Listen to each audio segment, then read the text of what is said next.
Today, we are going to talk about the country risk premium. The most popular way to account for country risk when doing evaluation in an emerging market is to add a country risk premium to the discount rate of an equivalent project in a developed market. For instance, if we are evaluating a petrochemical project in Mexico and the equivalent discount rate in the United States would be, say, 10%, then we would apply a risk premium of, say, 3% to the Mexican project, so that the discount rate, instead of being 10%, will be 13%. So this is what we understand as a country risk premium. The country risk premium is generally assumed to equal the default spread of the sovereign debt of the country in question. Basically, the default spread is the difference in yields between the sovereign debt, in our example of Mexico, and the yield of the equivalent bond issued by, say, the US government, the US Treasury. So say that the US Treasury long-term bond, the T-bond, say 10-year T-bond, has a yield of 3%. And for example, the Mexican equivalent bond has a yield of 6%, then the difference between 3 and 6, 3 would be the country risk premium, and it's exactly equal to the default spread of the sovereign bond issued by the Mexican government.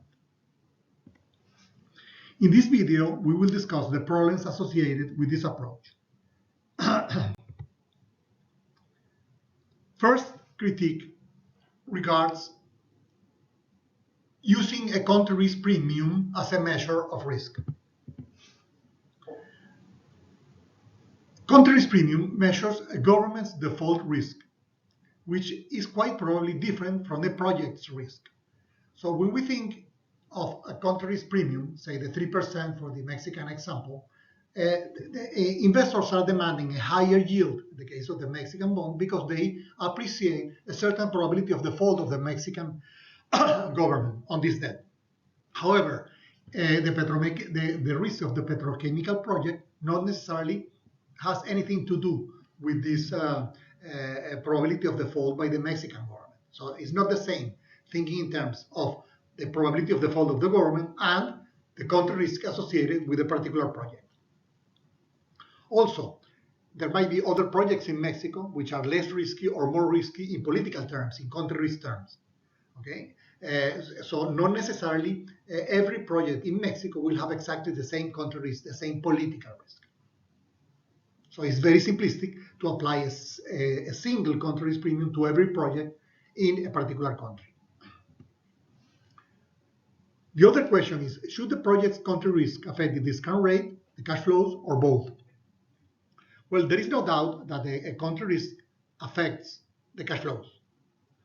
The real question is, to what extent country risk should affect also the discount rate, which is what we do when we add the country risk premium to the discount rate. Well, and the real reason, the real reason to add a country risk premium to the discount rate has a lot to do with whether this risk is systematic or not. And this is something we will discuss in the next slide. Country risk tends to be mainly political and not fully systematic.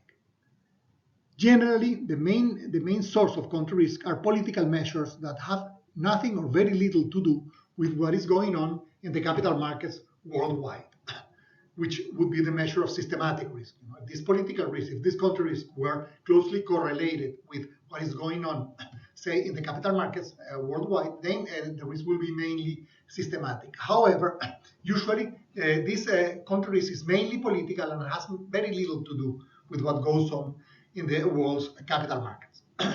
In extreme cases, say a country like Iran, in which the Ayatollahs have a particular interest, in somehow they are not very friendly. They tend not to be very friendly with the West. So many of the measures that they might take are actually not related at all with what is going on in the world's capital markets, or in other countries like Venezuela, or Argentina when was governed by the Kirchners. In general, high risk countries the political risk associated with country risk tends to be mainly unsystematic, mainly non-related with the world capital markets. Hence, if we think in terms of a globally diversified investor usually uses a capital asset pricing model to determine the discount rate for the project, because the capital asset pricing model, as we know, measures only systematic risk. Then if we add the country risk premium, which is mainly unsystematic, mainly political, to this discount rate coming from the capital asset pricing model, actually we are mixing two completely different things. We are adding a premium which is mainly unsystematic to the fundamental rate of the project, which is totally systematic. Third critique. The current country risk premium is very unstable, changing day by day. If we see a time series of the country risk premium in terms of the default spread for any country, we see that usually this changes very, very much day by day. And then it doesn't make a lot of sense to use the country risk premium on a particular day and apply this country risk premium to a long-term investment. If we know that this country risk premium is going to change substantially over the years.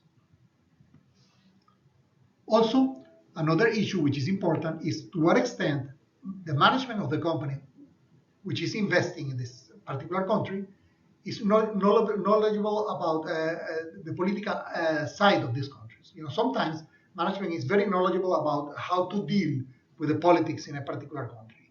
So depending on how well management is able to deal with these political aspects of the country, then countries will be less or more relevant. A good example is China. When China opened up to a foreign investment about 30 years ago, 40 years ago, the managers of foreign investors, foreign companies, multinationals, were very afraid of China because nobody knew how to handle this risk.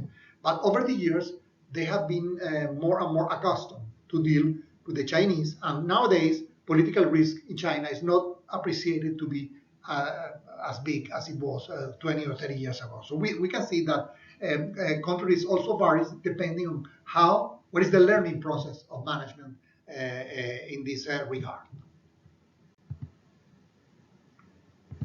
Then we conclude that the country risk premium is actually a crude way to account for country risk. First, because sovereign risk, the risk of default of the country in question, is not the same as project risk.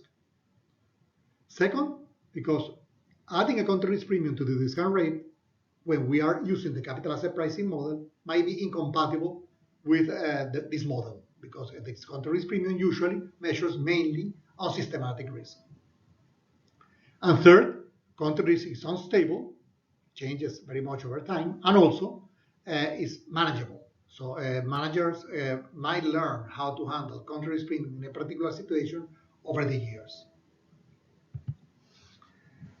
So in many instances, it is better to use alternative methods instead of simply adding a country risk premium to the discount rate, which, by the way, is the most common method to deal with country risk. But our argument is that it is better to use other methods, and we will talk about this in future videos. And this is all I wanted to share with you today.